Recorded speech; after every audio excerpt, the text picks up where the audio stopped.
Karamihan sa atin, when we hear Indonesia, what comes to mind is Bali. Pero guys, kagaya ng Pilipinas, ang Indonesia ay binubuo din ng maraming islands. In fact, they have 17,500 plus islands. Ngayon, mag-focus tayo sa mga general requirements para makapunta dito sa Indonesia. Mapabali man yan or Jakarta, ito yung magiging go-to requirements ninyo. Uumpisahan natin sa pagbabayad ng travel tax. Guys, assuming na mayroon na kayong passport at updated yung passport nyo up to 6 months bago yung travel. Okay? So kung katulad ko kayo na umiiwas sa hassle ng mahabang pila sa airport o sa mismong pila at ayaw nyo talagang pumila, maaari nyong isabay ang pagbabayad ng travel tax pag nag-book kayo ng flight ticket. So kagaya nitong ginawa namin.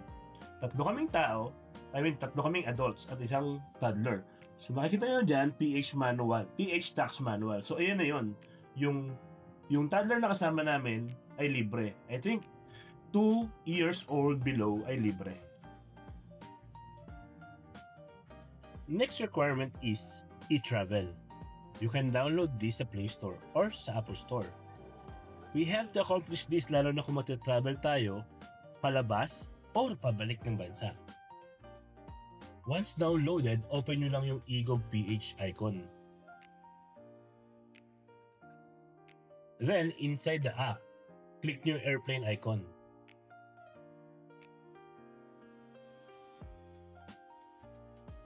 Then, click e-travel.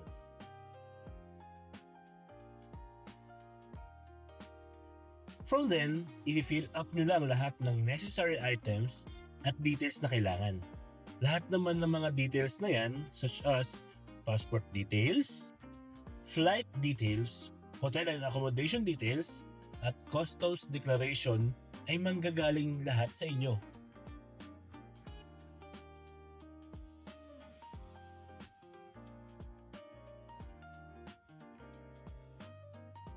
Suggest ko lang, gawin nyo na ito sa bahay nyo pa lang.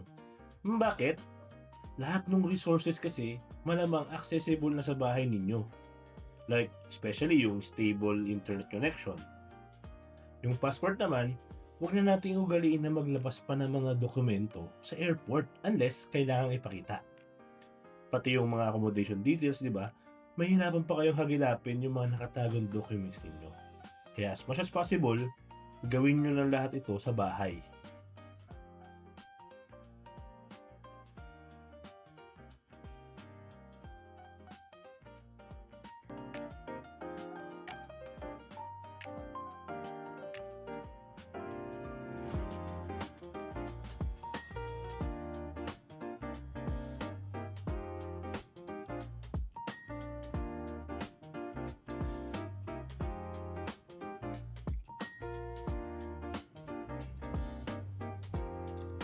After nyo mag-fill up, ang pinakahuli niyan yung pirma. Ngayon, after nyan, kailangan makakapag-generate kayo ng QR code. Yun yung mismo ipapakita ninyo sa airport or sa immigration.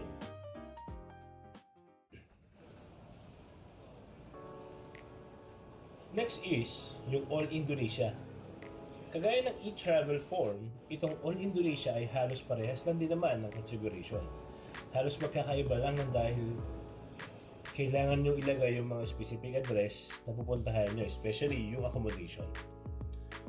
You will have 3 options actually sa pag-fill up ng All Indonesia. Number 1, you can fill this up in advance 2 days prior sa arrival ninyo sa kahit na anong airport dito sa Indonesia. Ito yung pinaka-recommended na option sa lahat. Bakit? Kagaya nung sa e-travel, readily accessible na lahat ng resources dyan pa lang sa bahay ninyo. Especially yung internet connection. Ito yung pinakawalang hassle sa lahat. You can easily access the form dun sa official website nila. Reminder, wala pong bayad tong application na to. So please, huwag kayong magpapascam. Second option is download nyo yung app at fill it up from wherever you are or before the flight or during the arrival ninyo sa airport.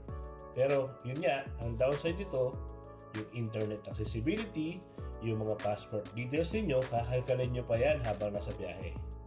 Okay? Ang hassle, di ba? So please, i-cross out nyo na yan sa option ninyo. The last option, kung talagang isa kayo sa napaka-busy tao at hindi nyo maasikaso ito, pwede nyo namang i-fill up yan lahat sa airport mismo. Kaya lang, nakatayo kayo doon. Ilalabas nyo yung passport ninyo, ilalabas nyo yung mga details ninyo, yung mga dokumento ninyo.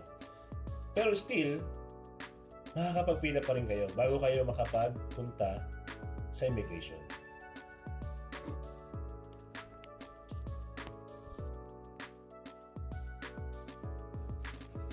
Reminder lang, dun sa pagdi-declare nyo ng ilang bagahe ha.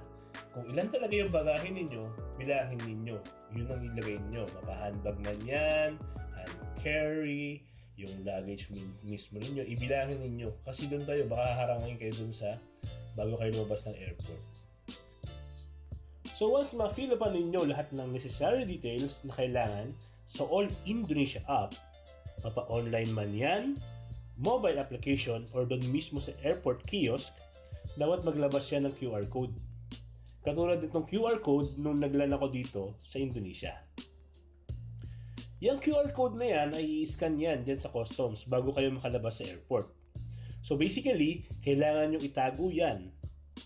And guys, i-remind ko lang po ulit na i-declare nyo ng maayos yung number of luggages ninyo, including hand-carried na bags, laptop bag, para iwas aberya. So once ma-scan yan sa customs at makalampas ka dito, we can safely say that you successfully landed here in Indonesia.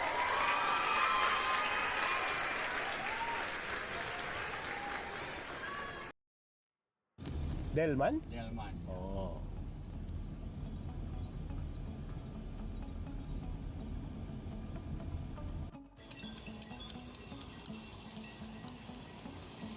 So, paano nga ba makakagala dito sa Jakarta or in general dito sa Indonesia? Yan naman yung susunod na i-share ko.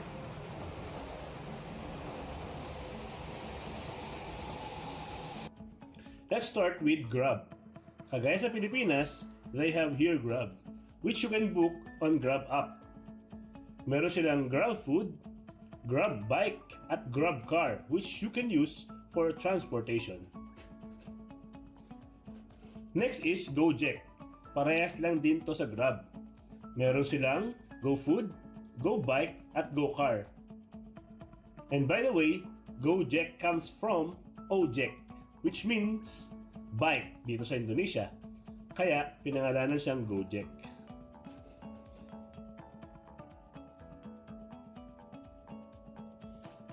At ang common denominator ng Grab at Gojek ay itong Bluebird Taxi.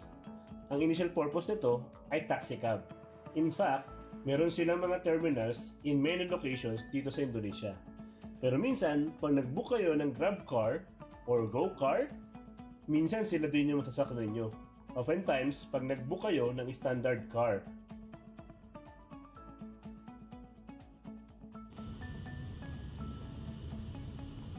Pero paano nga ba yung payment scheme dito sa paggamit ng mga transportation? For tourists, malaking advantage kung may credit card kayo, lalo na yung mga Visa card ninyo. Pero kung hindi naman kalabisan, you can also use GoPay at OVO. Meron sila ditong QR code. Ayun yung pinambabayad nila, ang tawag ay QRIS. Pero of course, mas maganda na rin kung meron kayong cash in rupiah.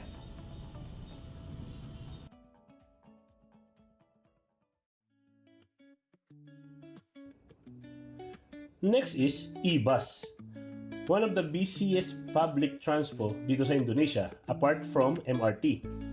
Hindi ko pa ito natatry actually. But as told by my colleague here, you have to buy e-money card. Parang beep card to dyan sa Pilipinas, yung ginagamit natin sa LRT at MRT.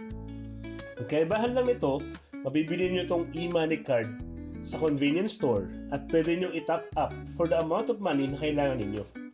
Then, itatap nyo lang ito para magamit sa e-bus.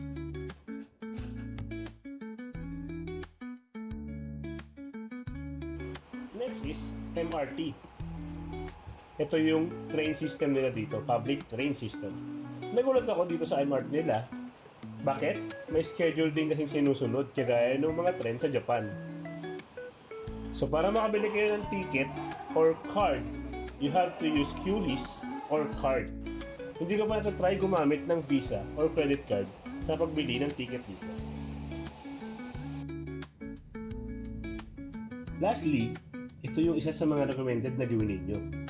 Yung rent a car. Sa mga turista na di naman magtatagal dito at may specific itinerary kayo, you can book a rent a car. Meron ito online like Traveloka, Trip.com, Ticket.com. If you want flexibility sa schedule at sa transpo, I think mas okay itong option na to. Don't worry, chinek ko to sa online, hindi naman siya ganun ka-pricey. So I think feasible option pa din ito sa mga budgetarian. FYI, may mga times din kasi na mahirap mag-book ng Grab or Gojek, lalo na kapag umuulan. So that's it. Hanggang dito na muna itong vlog. Naway maraming information akong na-share na makakatulong sa mga magta-travel dito sa Indonesia. See you sa next vlog. Paalam!